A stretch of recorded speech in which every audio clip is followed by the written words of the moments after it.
राधे राधे सभी को। और सुबह का समय है और हम आ गए हैं, मतलब पूजा करने जा रहे हैं। तो पूजा करने से पहले हम तिलक धारण करेंगे और ये गोपी चंदन है जिसे हम तिलक करते हैं। और इसे मतलब गर्मियों में इसी चंदन से ठाकुर जी को स्नान भी कराते हैं। वो बहुत ही ज़्यादा जो लोग कहते हैं कि ठाकुर जी को कैसे चमकाएं, तो पीताम्बरी वगैरह का यूज नहीं किया जाता, यही किया जाता है गोपी चंदन का। और उसके बाद में मैं आ गई थी मंदिर में। सबसे पहले मैंने पट खोले, भगवान को प्रणाम किया और अब हम जाएंगे अंदर।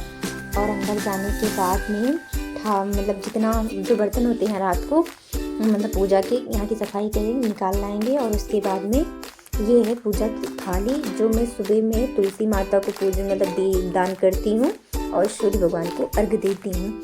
उसी की थाली है जो कि इसमें सारा कुछ होता है। और मैं सबसे पहले सुबह की पूजा में मैं सबसे पहले सूर्य भगवान को अर्घ देती हूँ। ठाकुर जी को मतलब वहाँ से साफ़ सफाई करने के बाद में मैं सबसे पहले सूर्य भगवान को अर्घ देती हूँ और तुलसी पूजन करती हूँ। और उसके बाद में मैं आ गई थी किचन में ठाकुर जी के लिए बाल भोग रेडी करने के लिए।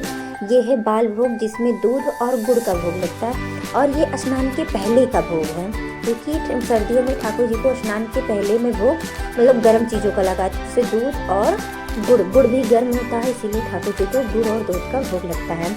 और फिर मैंने ठाकुर जी को स्नान करा दिया था, उनको वस्त्र उनका श्रृंगार कर दिया था और मैं उन्हें अब दर्पण दिखा रही हूँ और उनको दर्पण में खुद भी देख रही हूँ, क्योंकि ये मेरी आदत है। मैं ठाकुर जी की बलैयाँ ले रही थी और मम्मी भी आ गई थी पूजा के लिए, तो भी कह रही थी कि मतलब पूजा करो। ये देखिए हमारे ठाकुर जी का आज का श्रृंगार दर्शन, ये बहुत ही सुंदर लग रहे हैं, बहुत ही प्यारे लग रहे हैं हमारे कान्हा।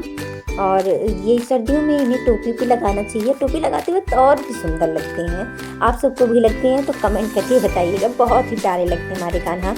और ये है जो मैं स्नान कराती हूँ ठाकुर जी को, उसी का जल है और 2 तुलसी पत्ते हैं, क्योंकि तुलसी पत्री डाल के स्नान कराती हूँ तो वो तुलसी पत्र और थोड़ा सा जल मैं जो डेली पीती हूँ। और उसके बाद में मैं ठाकुर जी के लिए भोग बनाने लगी। तो आज था मंगलवार, तो मैं बना रही थी सेवैयाँ ठाकुर जी के भोग में। कोई बेसिकली मेरा ये ऐसा रूल नहीं है कि मंगलवार को सेवैयाँ ही बनाती हूँ, बट आज थी तो मेरे मन में ऐसा भाव आया कि ठाकुर जी को सेवैयों को भोग लगाना चाहिए। और उबलते उबलते दूध बचा है, मैंने गैस ऑफ कर दी सही टाइम पे, वरना तो बह ही जाता। और इसके बाद में मैं ठाकुर जी को ये भोग बना के अर्पण करूँगी। ठाकुर जी को भोग लगेगा, अब मैं सेवैयाँ निकालूंगी, ठाकुर जी को भोग लगाऊंगी। और वो भोग पाते वक्त मैं उन्हें मतलब वीडियो रिकॉर्ड नहीं करती हूँ, क्योंकि ऐसा गुरु जी का कहना है कि भोग पाते वक्त नहीं बताना चाहिए, तो भोग लग चुका है हमारे कान्हा का।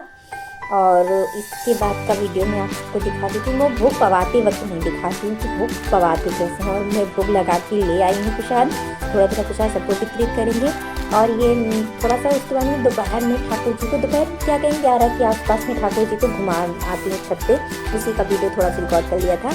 और ये हमारे कान्हा धूप सेक रहे हैं और उनकी भक्त भी उनके साथ है ठाकुर जी को ढेर सारा